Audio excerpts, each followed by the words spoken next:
Chapter 9, My Proudest Honor. Pet Day in Room 9 was very exciting. There were cages with furry animals and bowls with fish. Also, there was a snake and a hermit crab and a rooster.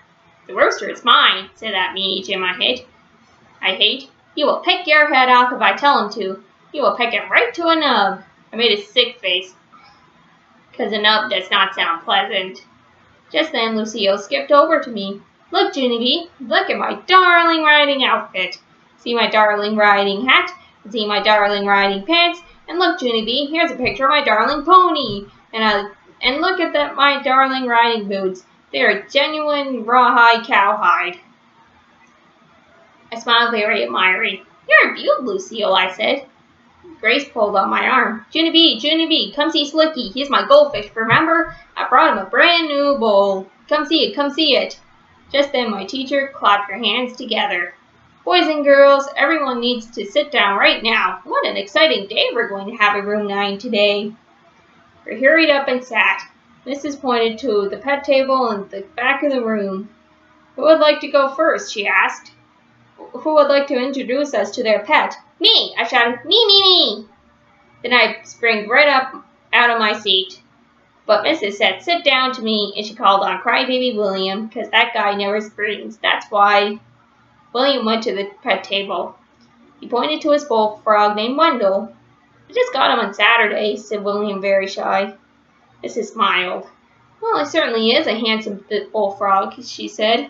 Would you like to take Wendell out of his tank for us, William? Would you like to show the children how to hold a bullfrog? Then William's face got whitish and sickish, and he started sweating a real lot. That's how come Mrs. had to put a wet towel on his head. She said he didn't have to hold Wendell. Charlotte went next. She showed us her bunny named Slippers. She carried him all around the room, and she let us pet his head. Slippers smells like stinky feet. After Charlotte came Polly Allen Pucker. She showed us a parrot named Pirate Pete. Only too bad for Pirate Pete, because he kept saying a bad word and he wouldn't even stop. And so Mrs. had to send Pirate Pete to the office. After that, lots of children showed pictures of their dogs and cats. Plus, Jamal Hall showed us his lizard named Gizzard, and a boy named Ham showed us his hamster named Elvis. Finally, I raised my hand real calm. It's nice to see you being so polite, Junie. Would you like to go next? Mrs. asked. Did you bring a picture of your dog? No, I shook my head. No, I said, because I didn't want to bring a picture, remember? I wanted to bring an actual pet. Only too bad for me. His grandmother said no to her, because mother said no to a raccoon. My grandma Helen Miller stole Sparkle. Plus also I lost my noodle and we couldn't even find the orange juice. So that's how come my grandpa moved the frozen vegetables and boom! I saw a pet in there. So I put him in my backpack and here he is now. After that, I quick unzipped my zipper lock pocket. And I held up my pet for everyone to see. Fish Stick, I said real delighted. I named him Fish Stick because he is a fish stick, of course.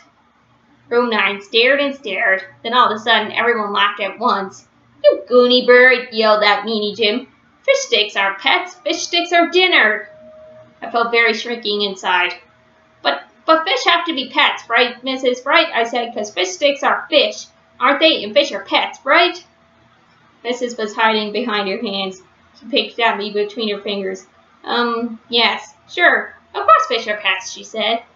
I felt a teeny bit better. And so then fish sticks can be pets too, right? I said.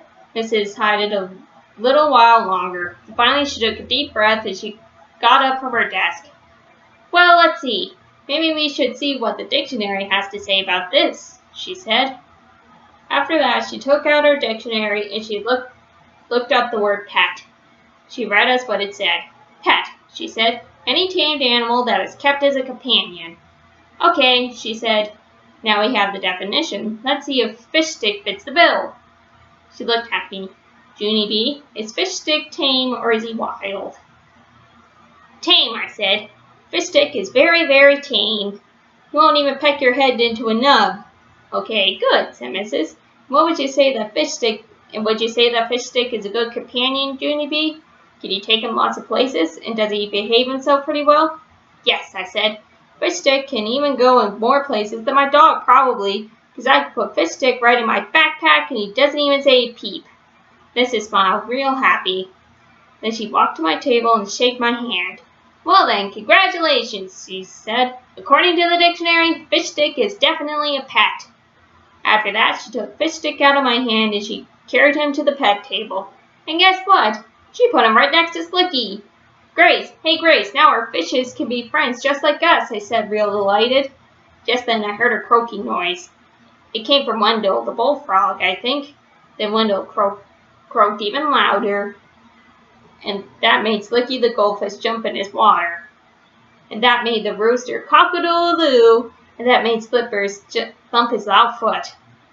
And then his cage door accidentally came open, and he hopped right off the table. Oh no, yelled Room 9. Oh no, oh no. Then all of us chased Slippers all over the place, and he hopped and hopped until Mrs. caught him in the trash can. It was the excitingest adventure Room 9 has ever had. And that's not even the best part of the day, because at the end of school, Mrs. gave out special ribbons to all the pets. And the rooster got the screechiest, and Pirate Pete got talkiest, and Slicky got bubbliest, and Slippers got most rascally rabbit, and Fish Stick got most well behaved. I gasped at that wonderful thing, and I shaked Mrs.'s hand. Thank you, Mrs., thank you, because this is the proudest honor I ever imagined. Mrs. laughed. She said me and Fish Stick made her day. Then she gave me a hug. That is called a perfect ending. That's the end of Junie B. Jones. Smell something fishy.